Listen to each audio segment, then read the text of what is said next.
this world, evil lurks. It quietly waits in the shadows, silently stalking until it decides to strike. Evil hides among the crowd, pretending to be your friends, your colleagues, your neighbors. When evil strikes, it does so brutally and without warning. Prepare yourself for the dark world of the macabre while we investigate Notorious Evil.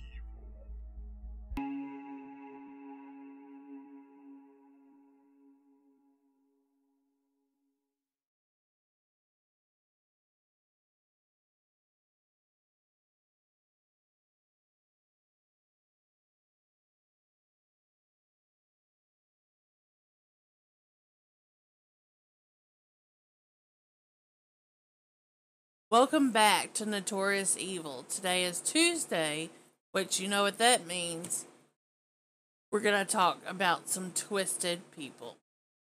Here on Twisted Tuesdays, we talk about serial killers with mental disorders, just really weird shit, okay?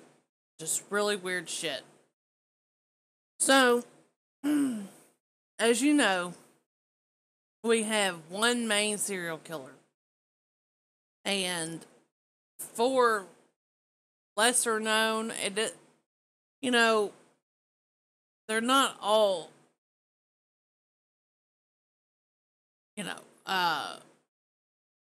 high body count murderers, in this world. So we're going to do some that are not so known to the public.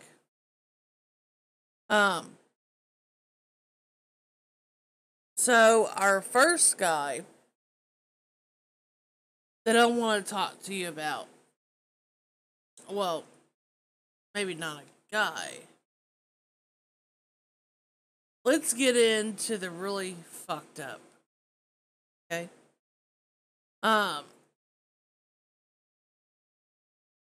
This is actually a woman.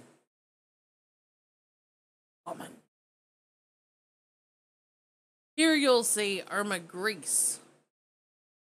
We're gonna just dive right in to her and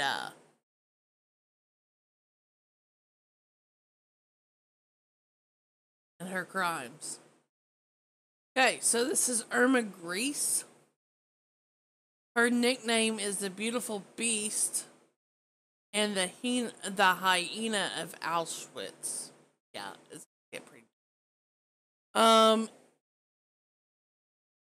With her, there's not. I am not gonna go into vast detail, just because her crimes. Some of the details of her crimes are not fit for Twitch, not fit for this broadcast.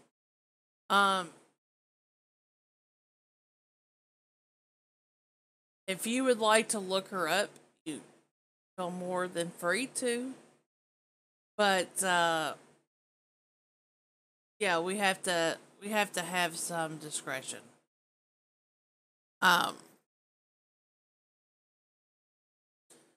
So she was born October 7th, 1923, which I believe that makes her a Libra. I believe that's a Libra. She was born in Germany. She was a Nazi. She was in the SS.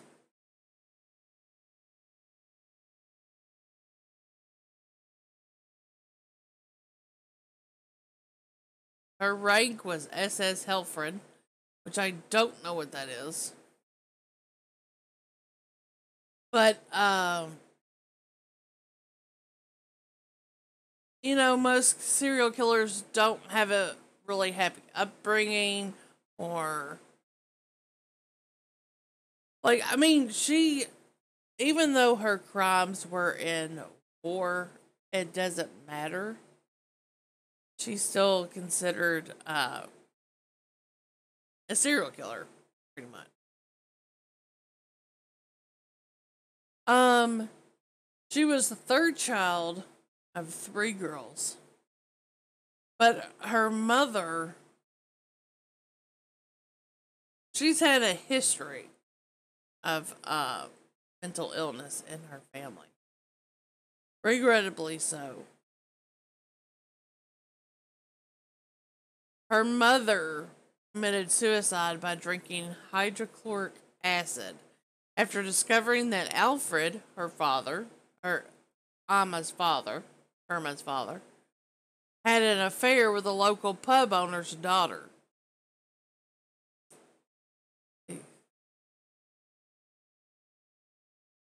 Um, her father, it's been speculated that her father joined the Nazi Party in 1937 and remarried in 39. Um,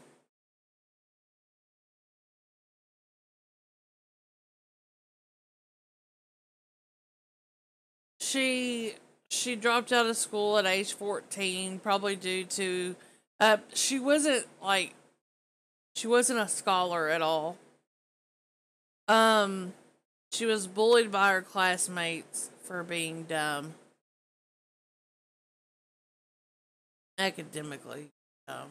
Um, so she joined of the female Nazi youth organization, which her father didn't like. Among other jobs, she was assistant nurse of a sanatorium. Uh, I will say this. I want y'all to realize that an asylum, depending on the years, an asylum and sanatorium are two different things. Dating back how far you go, an asylum is either for the mentally ill or like um, an orphanage type thing. Somewhere where you would be put in pretty much if you're unwanted. And honestly, they still do it today in mental hospitals. Um, as a sanatorium is for like people with TB, something. So she was assistant nurse in a sanatorium for the SS for 2 years, and she tried to become a nurse through an apprenticeship, but she didn't get it. Um, by the time she was a teen, she devoted herself to the Nazi cause and became a nurse. After a series of failures, she became obsessed with the Hitler Youth and the League of German Girls. So, if she's obsessed with this Nazi party, you gotta know, I mean, they did some fucked up shit. You gotta know this girl is really violent.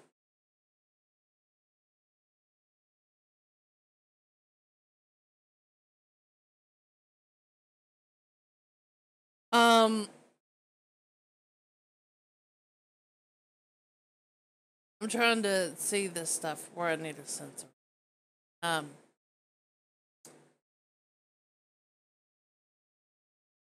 her training would just stress the feminine idea of nutrients. She volunteered to work at Ravensbrück, but she exceeded her supervisor's expectation because of her brutally and wholehearted devotion to the cause.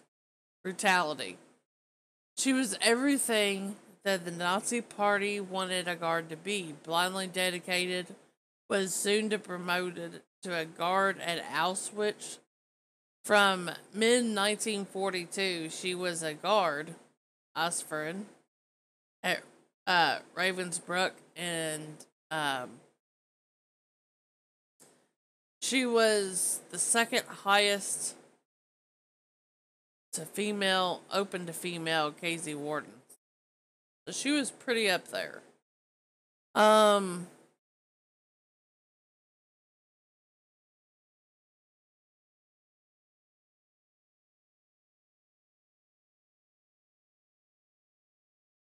she was a sadist.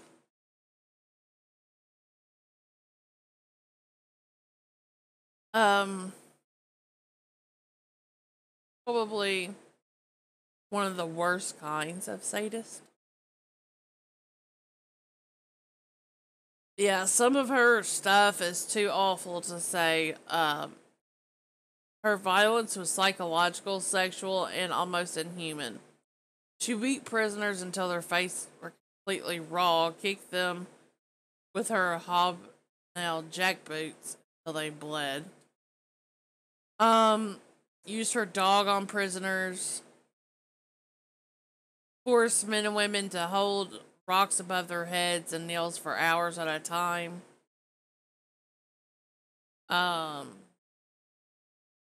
and she accompanied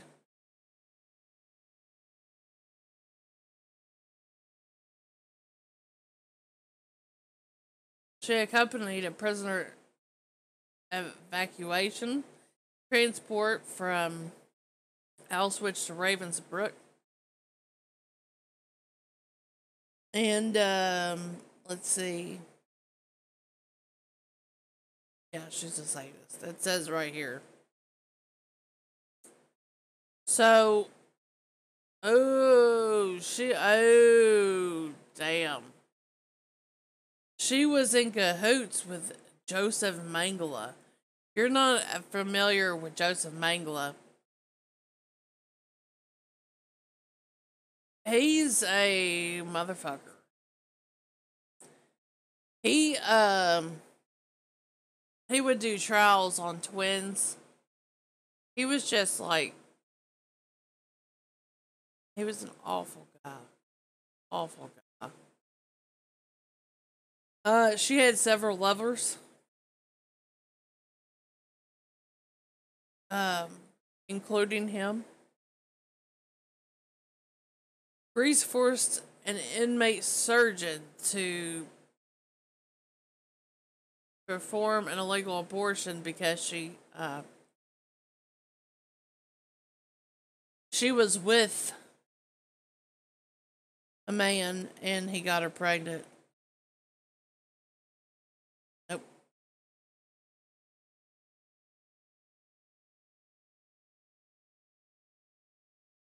Um,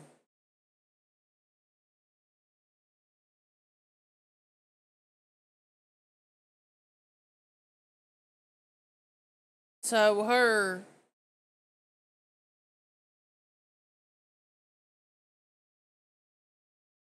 meticulous grooming, custom fitted clothes, and overuse of perfume were a deliberate act of sadism directed towards the ragged women prisoners.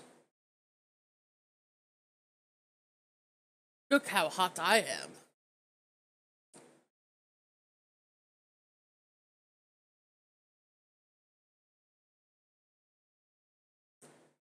So, some survivors of the camp that she was at provided detailed testimony of murders, tortures, and other cruelty, especially towards women, in which Greece engaged during her years at Auschwitz and Bergen-Belsen. They testify acts of sadism, beatings, and arbitrary shootings of prisoners, savaging prisoners by her trained and allegedly half-starved dogs, in her selection for the prisoners for the gas chamber. She was reportedly had to have habitually worn heavy boots, carried a weapon pistol. Um,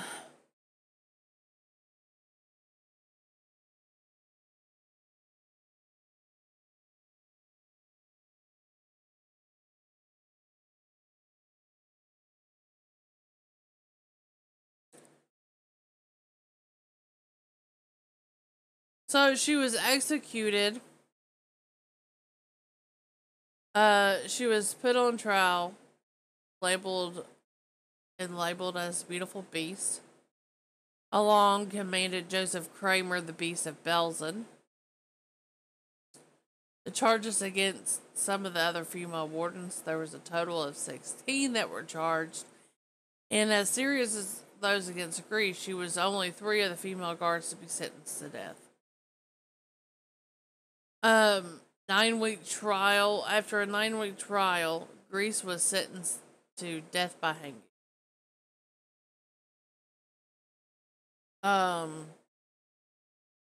So yeah, she was caught, and she got the death penalty for it.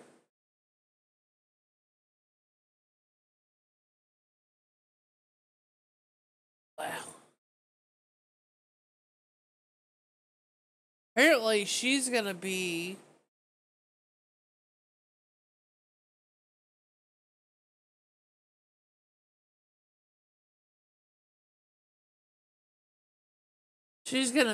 one of our people we'll talk on Friday about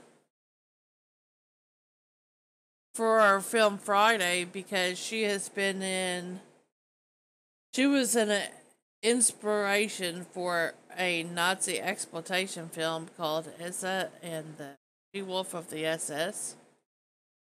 She has also figured as a character in Martin Amis' novel The Zone of Interest.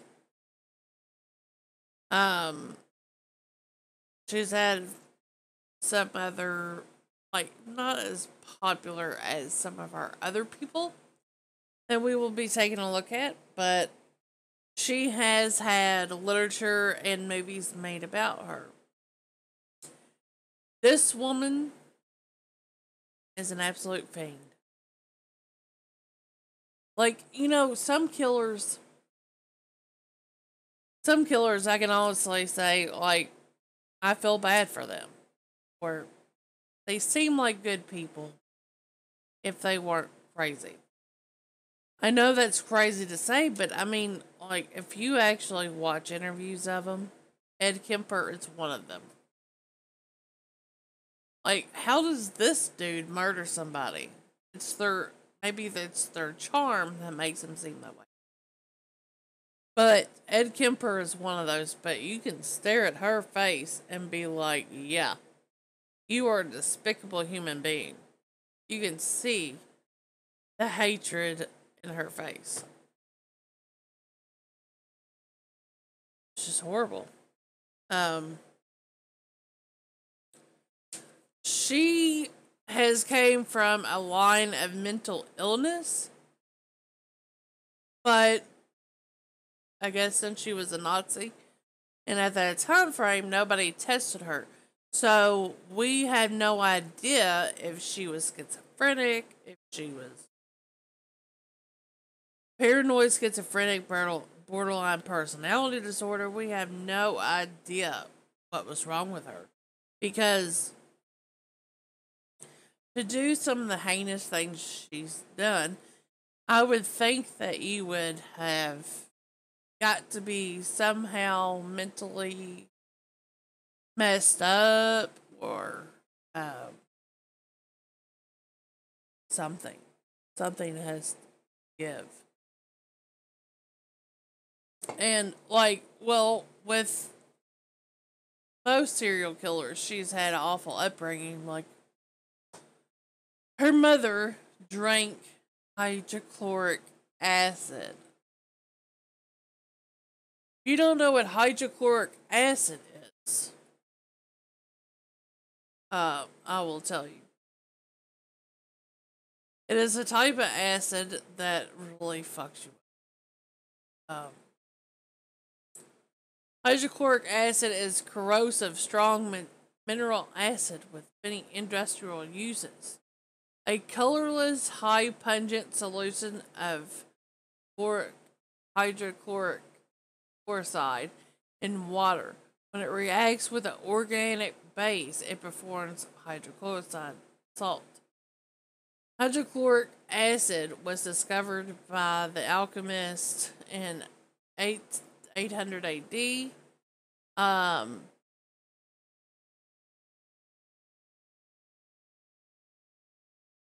yeah, so it's very devastating.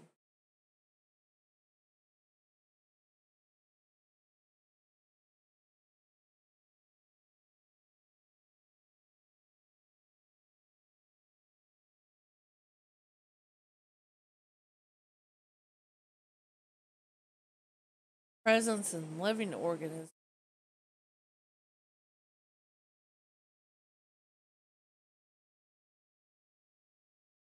So we have it in our stomachs. So think of your stomach acid. Like think of that. And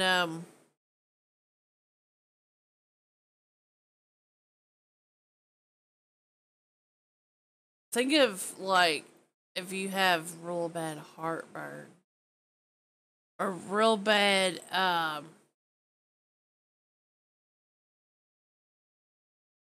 real intense heartburn, right? It hurts. And it's like all the way up here.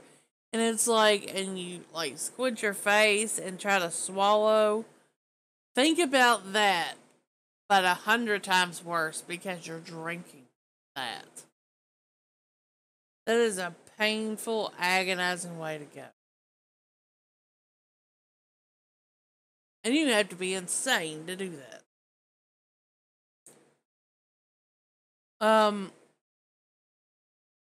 let's learn a little bit more about the concentration camps.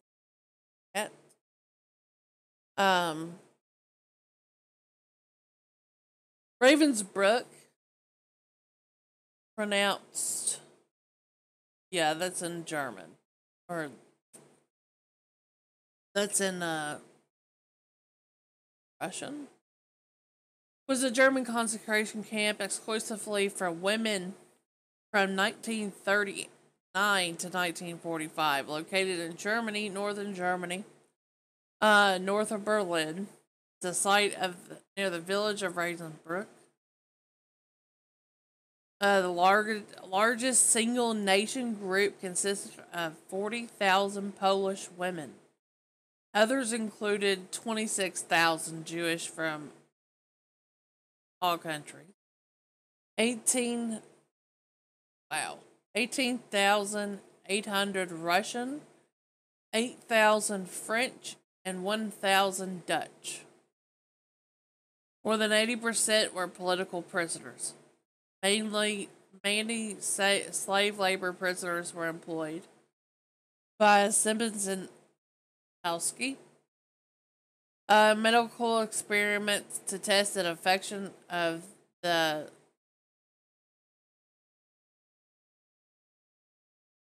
I can't even say that.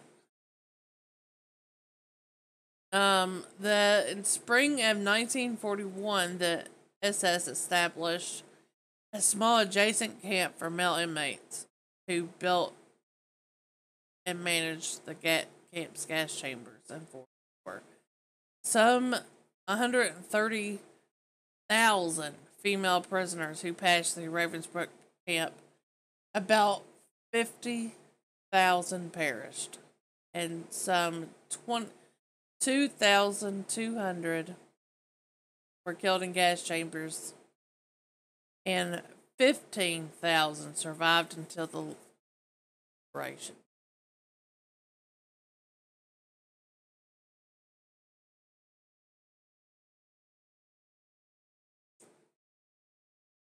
Um, so bitch Irma.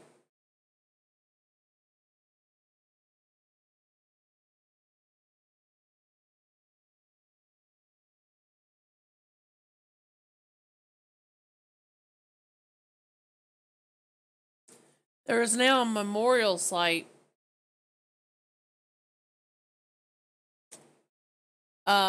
since 1954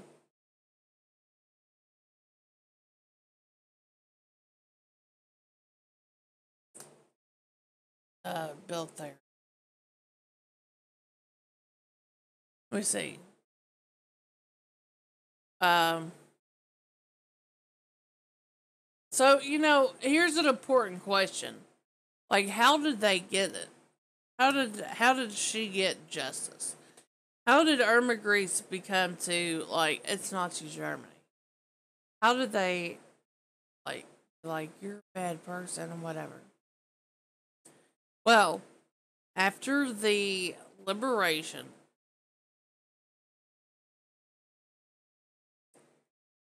it was only after the liberation that they got her, and so many people were saying she's a bitch.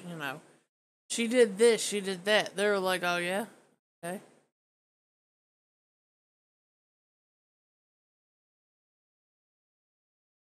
Um, so there was a lot of people that survived this particular camp. Um, not including not a lot, but it's a pretty good amount. But judging by how many went in and how many came out, it's not that much. But I told you 16 were accused and found guilty of war crimes and crimes against humanity. Sentenced to death. Irma Grease was one of them. Um, they have built a memorial, like I've said, in 1959 for that place. Um, and we all know about Auschwitz. No need to dig that up. But Bergen and Belsen was also a concentration camp. It was in northern Germany, and it's called what is today called Lower Saxony. Um, it was southwest of the term Bergen, and it was established as a prisoner of war camp, POW camp. And it was initially an exchange camp where Jewish hostages were held with the intention of exchanging them for German prisoners of war held overseas, like a negotiation type thing. The camp was later expanded to accommodate Jews from other uh, concentration camps. So uh, it just became disgusting and like any other camp. Um, from 1941 to 1945, almost 20,000 people. Overcrowding, lack of food, poor sanitary conditions caused the outbreaks of typhus, tuberculosis, typhoid fever, and dysentery. Oh, apparently Anne Frank and Margot Frank.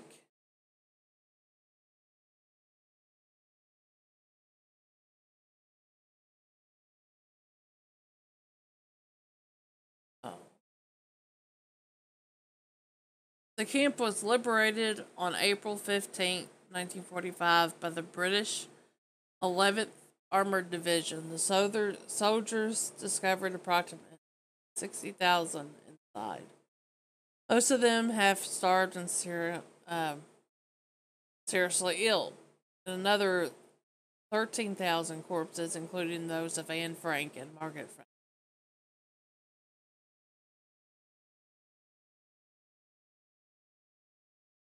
And we all know who Anne Frank is because of her journal.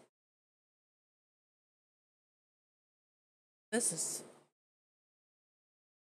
There's a memorial for Anne Frank and Margaret Frank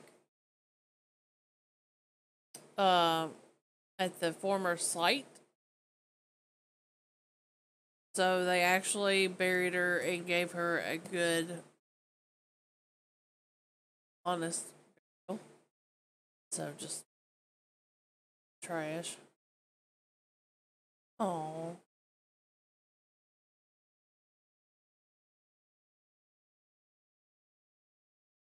Okay. We are not going to talk about that anymore because that's horrible. So I have another one for us here. I have another thing for us to discuss. Get off the screen, Irma, you bitch. Get off.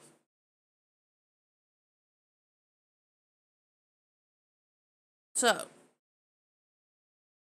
our next person of interest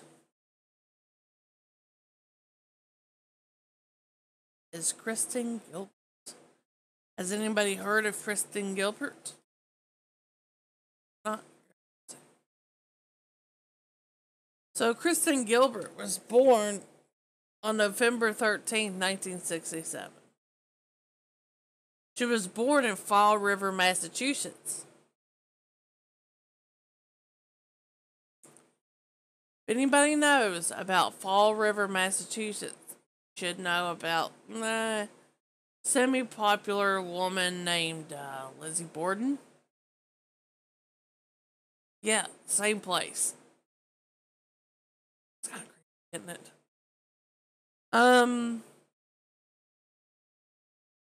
Her alias, she's better known as Angel of Death.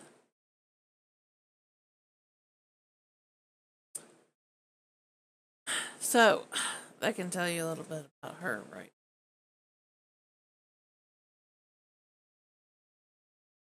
So, I'm going to bring her up. This is Kristen Gilbert.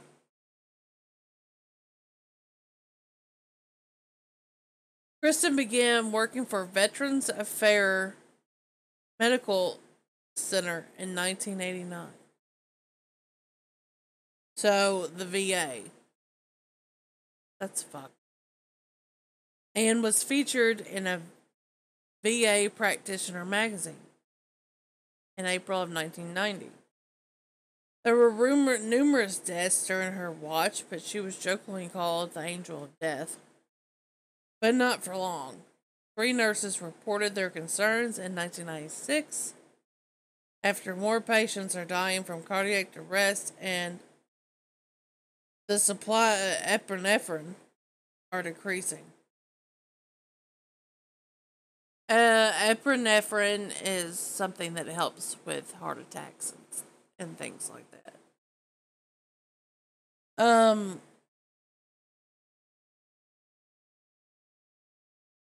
Kristen called in a bomb threat to the hospital in 1996.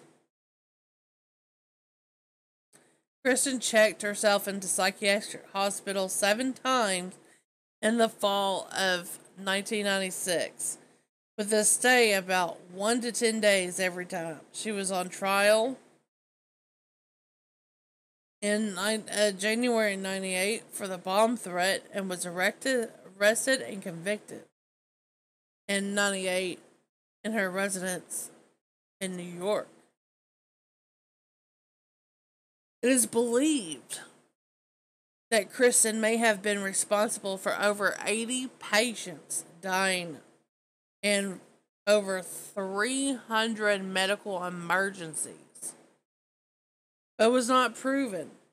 Dr. William Buttle was a psychiatrist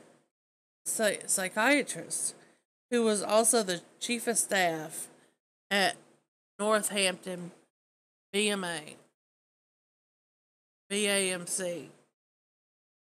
and has said that Kristen created an emergency medical crisis so that she can display her excellent nursing. A lot of things were disclosed during her trial, including the following. Kristen was making violent threats at people since her teenage years. Kristen used a large kitchen knife in January and February of '88 in Greenfield, MA during an assault.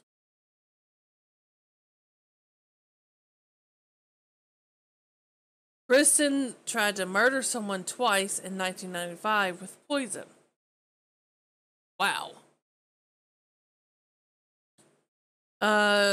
Kristen removed a patient's breathing tube on January 30th, 1994, at a VA hospital to create a medical emergency. Kristen left a patient who was undergoing cardiac arrest in 95, and it is saying that she waited for her co-workers to discover something was wrong with the patient before acting concerned. This bitch is fucking nuts. She refused cardiac defibs, like paddles on a patient during a medical emergency and forced an untrained co-worker to use the machine in 95.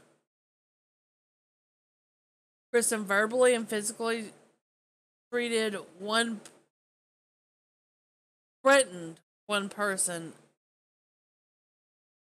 person's life in 96.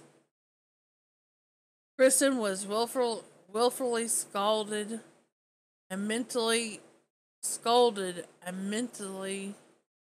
no. It is scalded. She willfully scalded a mentally disabled child with hot bath water while working as a home health aide about 8 years before committing her crimes at the gate. Wow. That is a tall glass of shit, lady. Smug face. Kristen was convicted on 3 counts of first degree murder, 1 count of second degree murder, and 2 counts of attempted murder by a federal jury in 2001. She was sentenced to the death penalty because Massachusetts does not have capital punishment. There was a change of mind on 2001 where the jury recommended for Kristen to receive life imprisonment, but that was changed again in 2001. A little bit later, a few months later. No, actually a day later. Sentencing to Kristen Gilbert to 4 consecutive life terms plus 20 years without the possibility of parole. She was transferred from all women's prison in Framingham, Massachusetts, to a special federal prison and Federal Medical Center in Fort Worth, Texas, where she serves her sentence. Damn. But it's not as bad as Irma Grace, but speaking of that, that actually brings a point. Get out of here.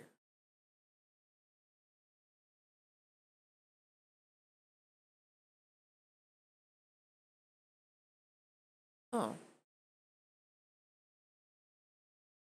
See, on the scale of evil, as we have up here, as you can see, scale of evil up here, we have a certain way to rate these murderers.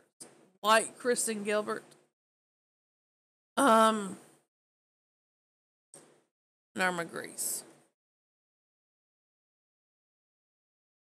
Now, if you personally ask me where I believe these people are,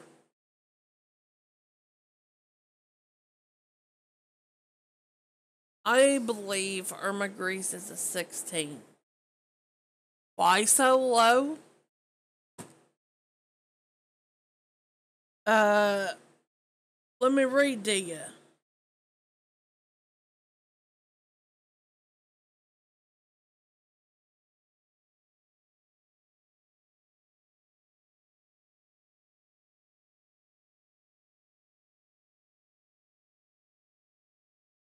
Honestly, Irma Grease is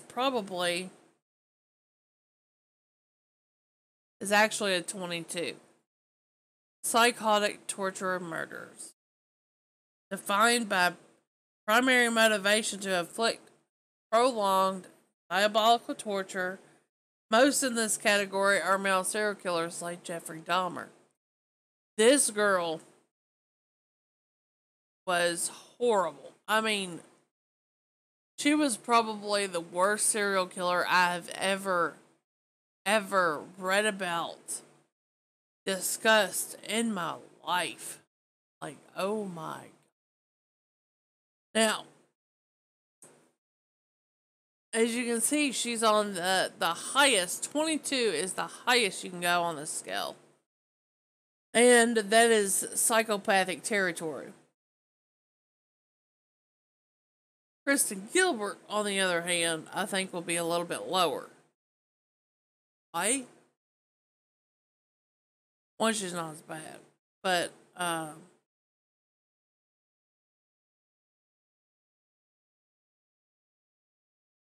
it's kind of hard to nail her down. Um,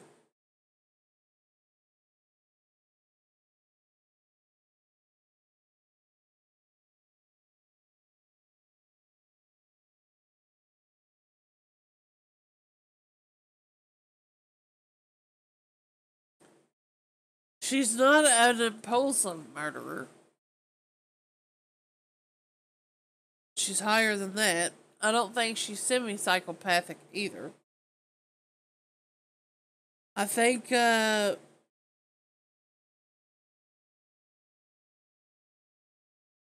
think she is a psychopath. Um,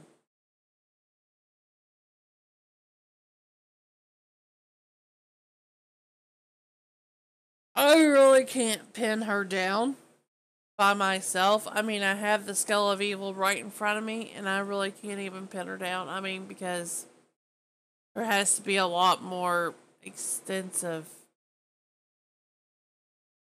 looking into. Now, Armor Grease is just straight up fucking psycho, and you could pinpoint her pretty easy. One, she was in good hoots with Mangala. Shit. Um, Another thing that I would like to discuss with you about Kristen Gilbert, okay? And that is her mental state.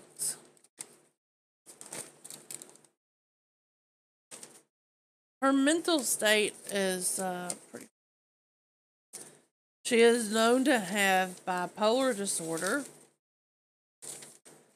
and that doesn't mean falls to the walls crazy.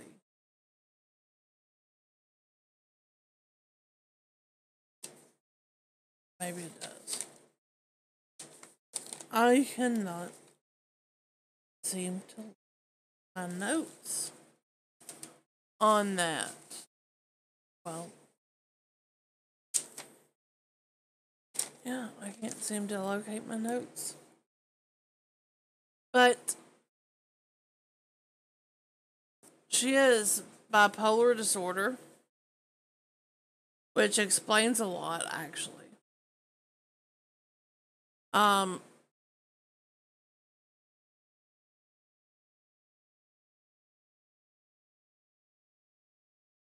but I can't explain it to you because I don't have my notes. A little irresponsible.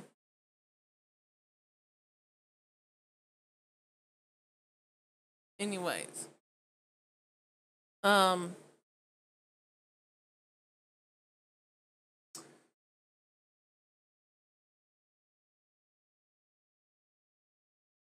we have two people here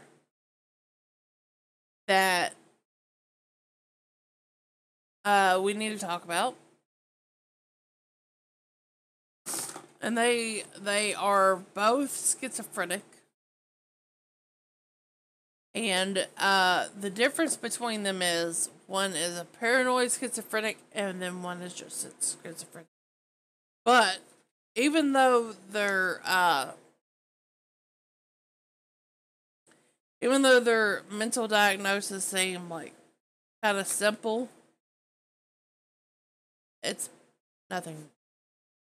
It's nothing.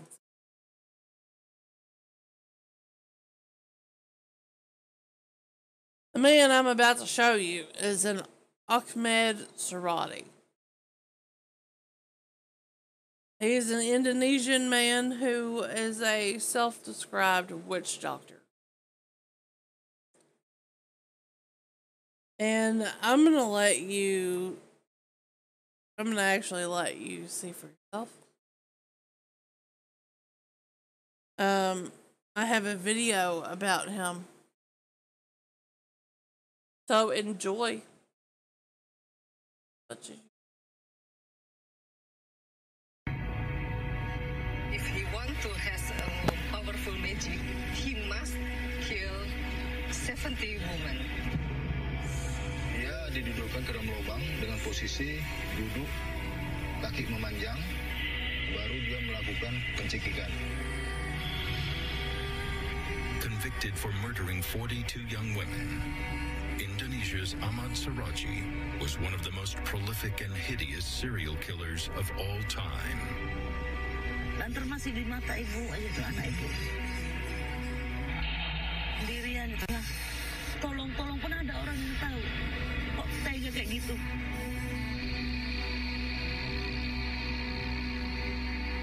Kangen aja sama mama.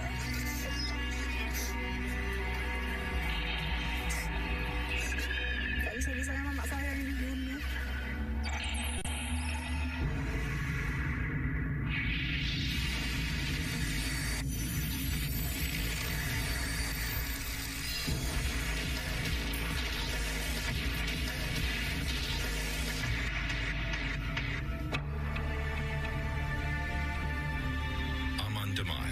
Situated about 900 miles from Jakarta, on the outskirts of Medan, North Sumatra, Indonesia.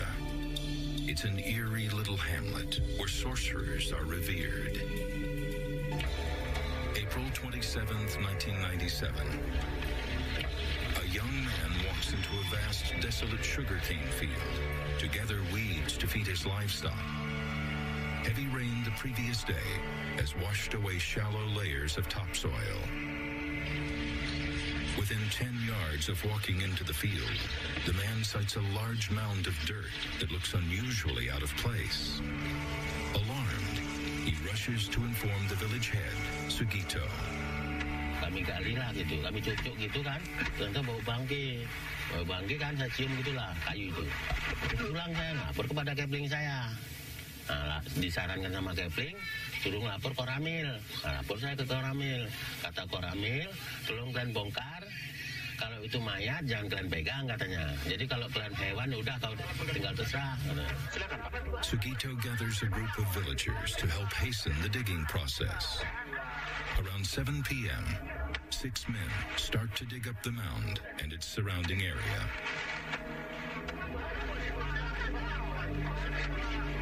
Into the night, amidst a billowing crowd of onlookers, the men unearth a rancid-smelling, semi-decomposed body. Bongkar nampak bumbunya, lari, bongkar lagi sampai 3 kali gitu kan. Lari kami, pakai lampu pertama. Immediately, the police are alerted.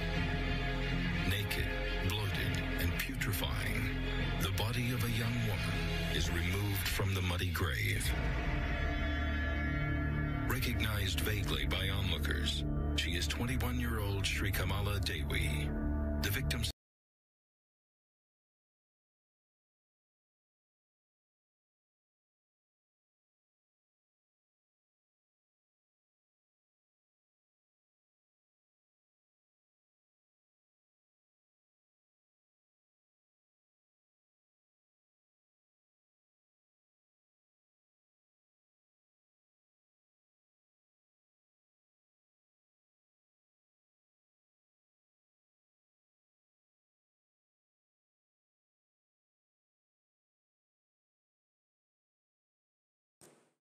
I forgot my mic was off. Shit.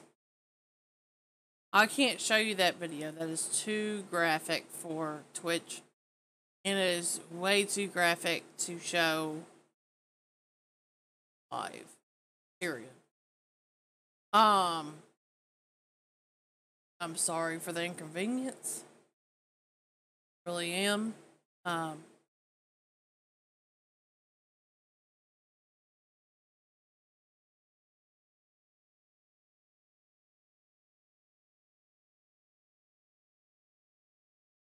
But I will just sit here and read. They're gonna show dead bodies and shit.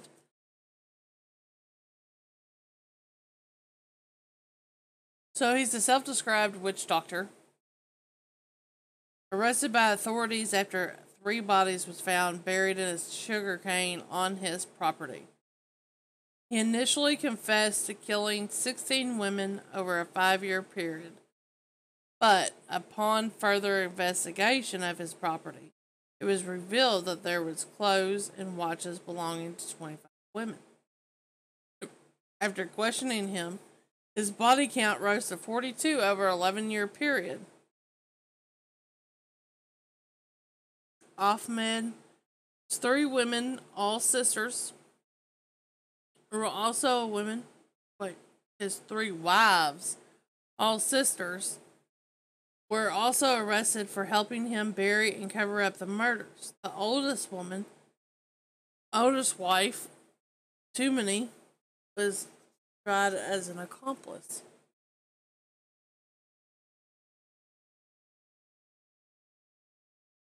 The self-proclaimed sorcerer was believed to have paranormal, supernatural powers and revered by the locals.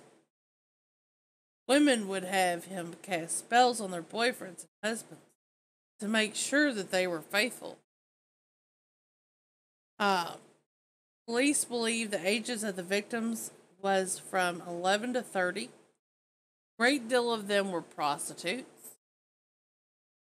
He would charge the victims $200 to $400 and then take them to sugarcane plantations and bury them up to their waist.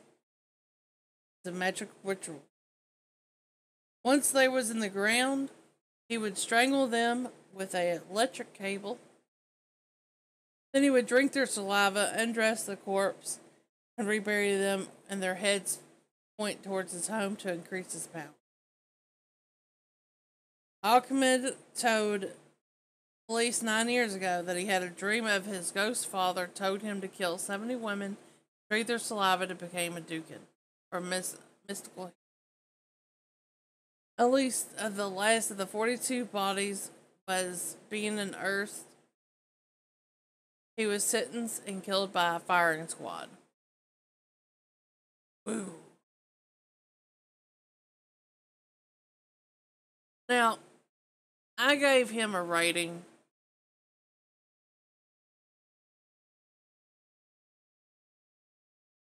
of 12 out of 22 on this scale. Power hungry and cornered. Power hungry psychopath who kill when cornered or placed in a situation they wouldn't be able to escape their power intact. I don't believe that's accurate.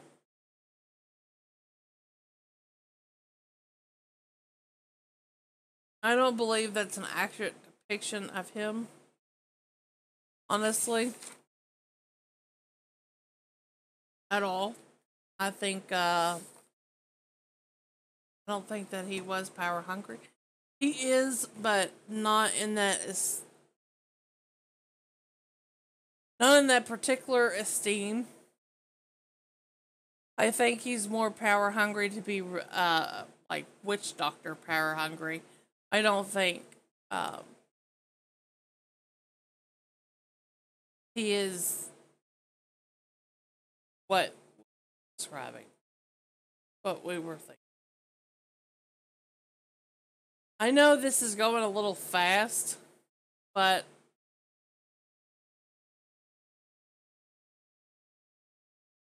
I'm It's really hard because talking about these serial killers, there's not too much information out there. But I only do 4 for this broadcast simply because there's not too many of them, murderers in general. There's a lot of murderers, but if you don't want to just run out of crazy people to talk about. But the next person we're going to talk about is a high profile guy, Ed Kemper. He is supposedly a cannibal, a co-ed killer, and a necrophiliac.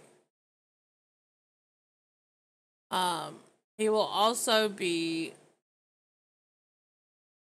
somebody in Film Friday that we will talk about. He has a lot of films about him, and there's actually a show currently called Mindhunter. They encountered it, among many others. And we're gonna watch a video about him. And he has paranoid schizophrenia. So like I said, we're gonna watch a little video about him, so sit back and relax and keep down.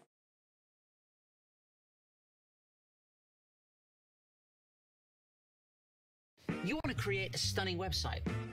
I've already done.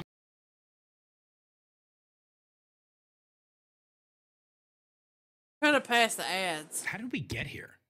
I mean, literally. Not just you and me. Did you like Kemper? I like Kemper. You were able to appear like an ordinary person, non-threatening to... I lived as an ordinary person most of my life, even though I was living a parallel and increasingly sick life, other life. One victim let me back in the car. I locked myself out. She opened the door for me. My gun was under the seat. What in the hell am I doing telling you that? Am I a masochist? Am I looking to be tormented further? I'm trying to show you just how awful this got, how commanding these rages got. I was raging inside. There was just incredible energies, positive and negative, depending on a mood. That would trigger one or the other. And outside, I looked troubled at times. Other times I looked moody. Other times perfectly serene. Not very sane. But again, people weren't even aware of what was happening. In 1972 and 1973, a series of murders shocked Northern California. College girls began to disappear while hitchhiking. 2 of the victims were picked up from the campus of the University of California at Santa Cruz. That's where Ed Kemper's mother was working as an administrative assistant. You were involved in the campus because your mother worked there? Yes. I was also involved in killing co-eds because my mother was associated with college work, college co-eds, women, and had had a very strong and violently outspoken position on men for much of my upbringing. My mother was a sick, angry, hungry, and very sad woman. I hated her, but I wanted to love my mother. And I watched the alcohol increase. I watched her social life drop off. I watched her get bizarre. She had terrible pain from her life, earlier life, her upbringing, a failed marriage with my father. I'm a constant reminder of that failure. I hate to distill it down into such, into one-word realities like that. There's a lot that leads into that happening, but that is what happened. They represented not what my mother was, but what she liked, what she coveted, what was important to her, and I was destroying it. Why did you actually kill the girls? My frustration, my inability to communicate socially, sexually. I wasn't impotent, but emotionally I was impotent. I was scared to death of failing in male-female relationships. I knew absolutely nothing about that whole area, even if just sitting down and talking with a young lady. I need to be able to really communicate, and ironically enough, that's why I began picking people up. And I'm picking up young women, and I'm going a little bit farther each time. It's a daring kind of a thing. At first, there wasn't a gun. I'm driving along. We go to a vulnerable place where there aren't people watching, where I could act out, and I say, no, I can't. And then a gun is in the car, hidden. And this craving, this awful, raging, eating feeling inside. I could feel it. Daggone it! 25 million years ago, I'm sorry. a new species appeared on Earth. The great apes. They were our distant ancestors.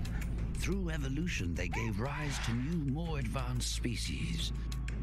They'd ventured far and wide and invented hunting, power, tools, love, and soon, war. Thanks to the latest scientific discoveries, we are about to take a journey into the depths of time to find out which of our ancestors took Fucking ads, the decisive come on. step. And I know gave this is how birth people get to paid, the but first still. man.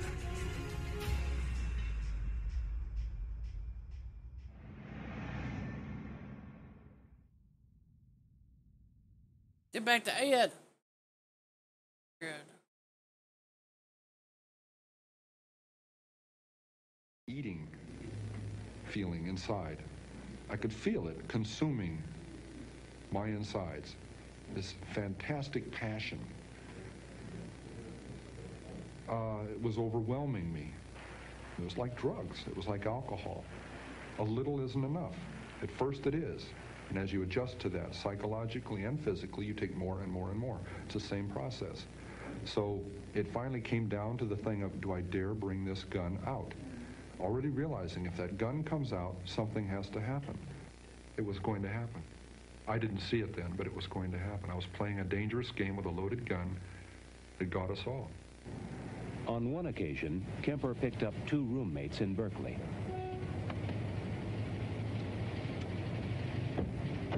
In that first killing in May of '72, when that gun was pulled out, I launched it out. I had it under my leg, out of sight, parallel to my leg in the seat. It was something that had been thought out in fantasy, acted out, felt out hundreds of times before it ever happened. Kemper drove them at gunpoint to a secluded area near a park. He took one of them into the woods, leaving the second girl tied in the car.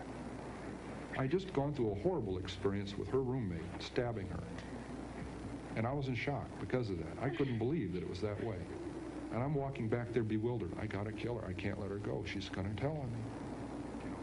Everybody's gonna get me.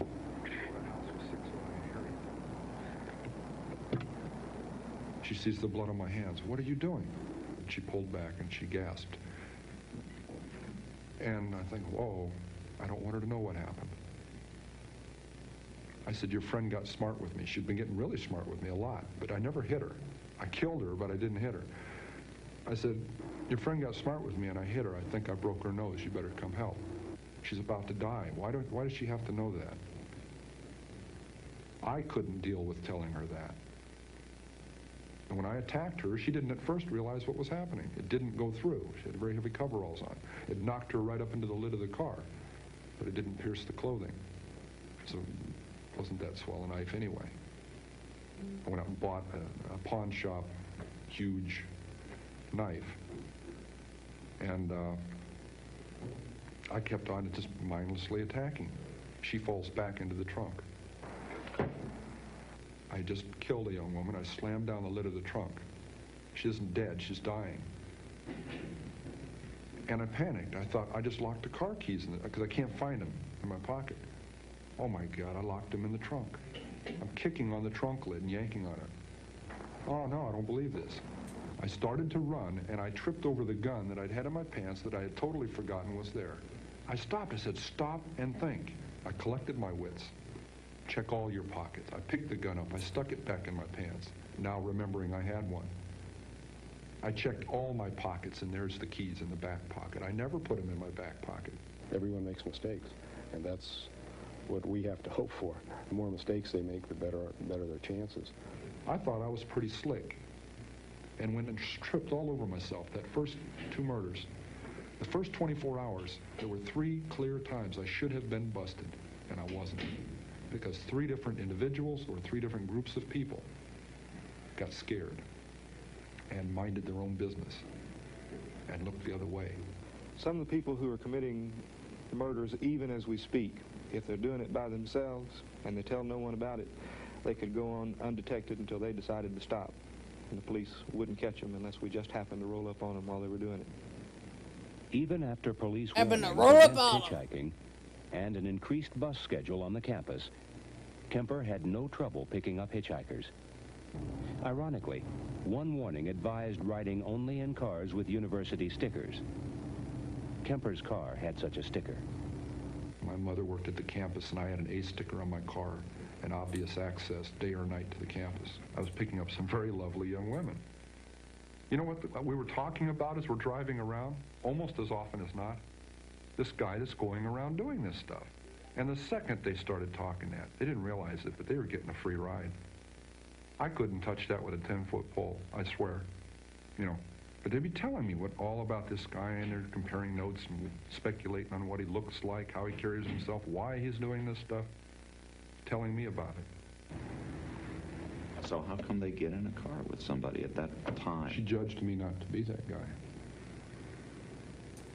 I didn't You look just like him. wrong. It was getting easier to do. I was getting better at it. I was getting less detectable. I started flaunting that invisibility, severing a human head, 2 of them, at night in front of my mother's residence, with her at home, my neighbors at home upstairs, their picture window open, the curtains open, 11 o'clock at night, the lights are on. All they have to do is walk by, look out, and I've had it. Why did you keep the heads? Why did you cut them off, and why did you keep them? Something out of my childhood.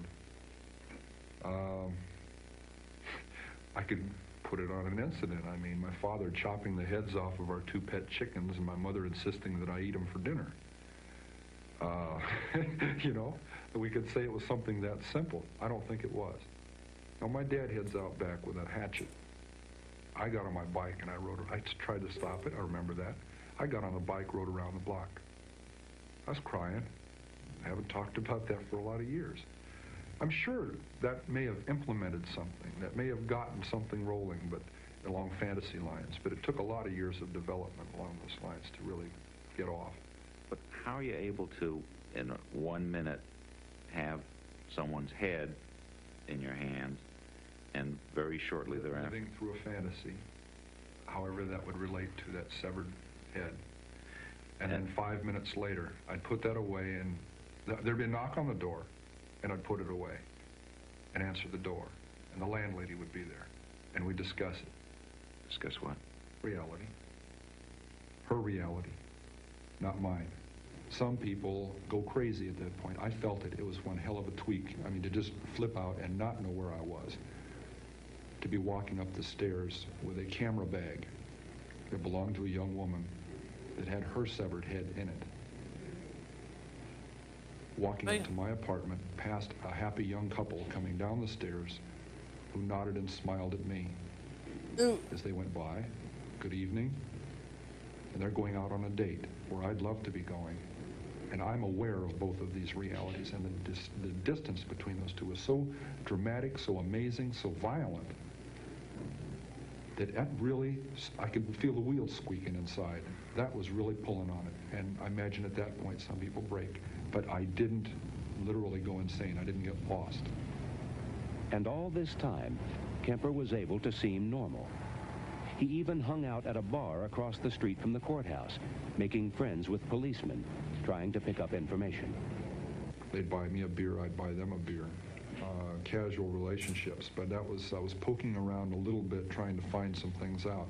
I knew they wouldn't be privy to hot information, but there were some things that were bothering me, like were there any speculations on how they were dying. Did the cops like you? Like I said, a friendly nuisance. I got in the way, and it was deliberate. Again, friendly nuisances are dismissed.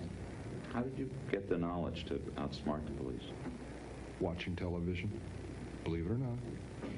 Joseph Wambaugh, police story. Got some tremendous insights into not just the gimmicks, the actual things, the tidbits that he would pick up from their procedures, but the mechanics behind that, the logic behind it, was I would not allow myself to walk into even a potential trap of behavior.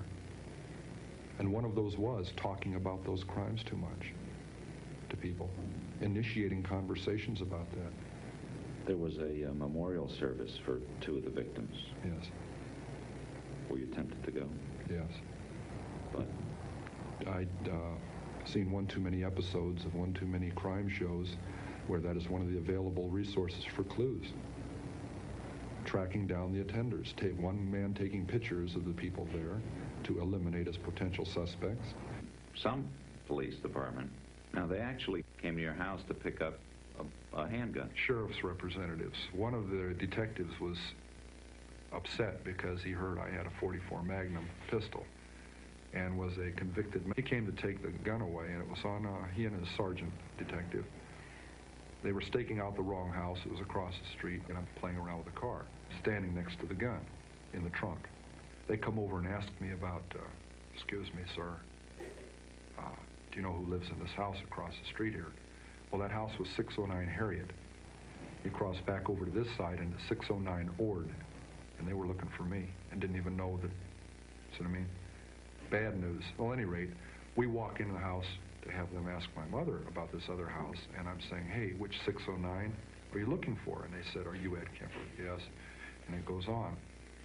And I needed to find out what they were looking for, the murder weapon, the .22 automatic, or the .44 Magnum, and I don't want to advertise that I've got a whole bunch of guns. So I made a comment to divine between the two. And I said, yes, quite a little gun, isn't it? And he retorted, a .44 Magnum, I hope so. And I said, whew, okay, because that loaded .22 was under the front seat and guaranteed me an arrest right on the spot. And .44 was in the trunk. I forgot that. I took them in the house. We went into my bedroom, and the closet doors open, and I have a high-powered rifle with a scope on it. You had some other stuff in the house, too, yes? Yeah. I had the personal effects and identification of the last 2 co-eds that had been murdered about 2 months before. Athletes on TV these days seem to be from another planet compared to their predecessors. Around 60% of Americans describe themselves as sports fans. And if the athletes we're watching, they're changing. Basketball players are taller, runners are faster, ice skaters more jumpy. You made it happen. Simply by watching athletes, you can change them.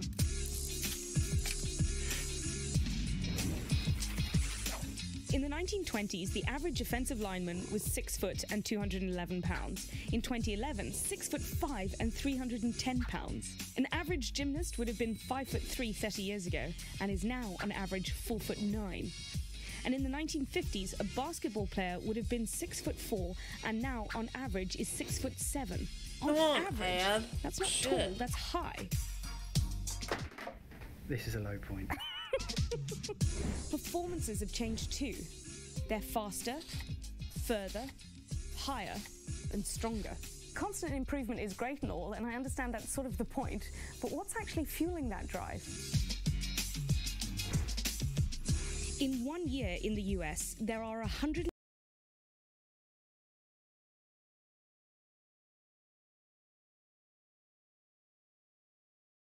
What is the most evil thing I've ever done? Don't hold back any detail. I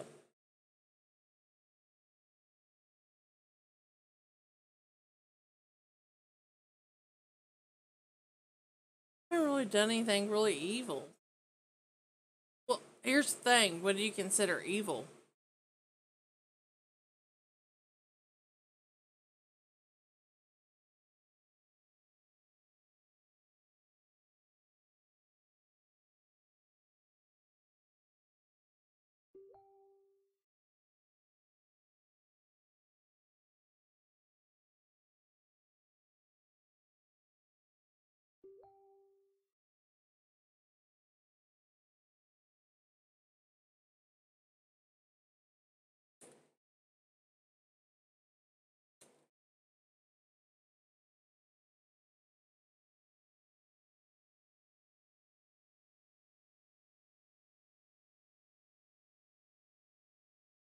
whatever the dictionary says. Well, that's not really a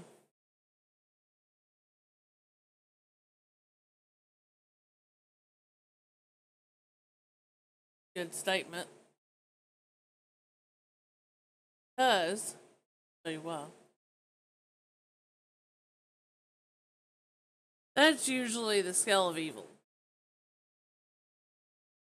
And to be on this scale, you have to be a murderer.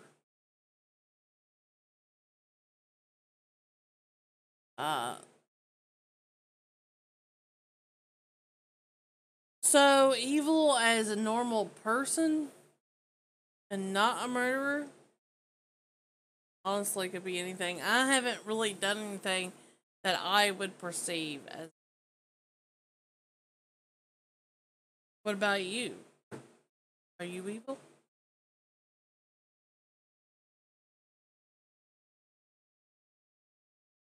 I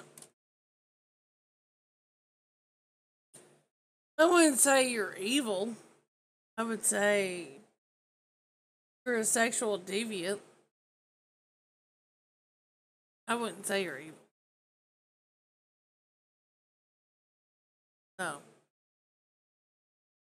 I would say you would have something wrong with your head. That doesn't make you.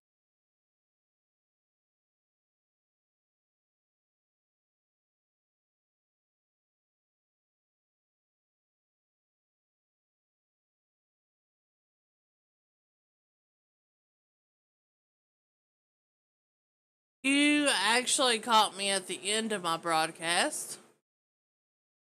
But I will be streaming again tomorrow and so on. Then I shall continue.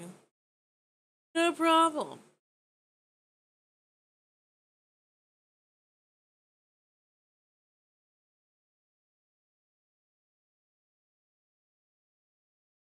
Yeah. But I think I'm going to end the stream and then play some Resident Evil 4. Maybe Elder Scrolls. But, yeah, tomorrow is Wicked Wednesdays. So, be sure and tune in for that. We're going to be talking about wicked ass people. Hopefully there will be more videos involved. I don't know, because the ads kind of suck. But, yeah. Be back 6 p.m. Central Time tomorrow. And for Wicked Wednesday.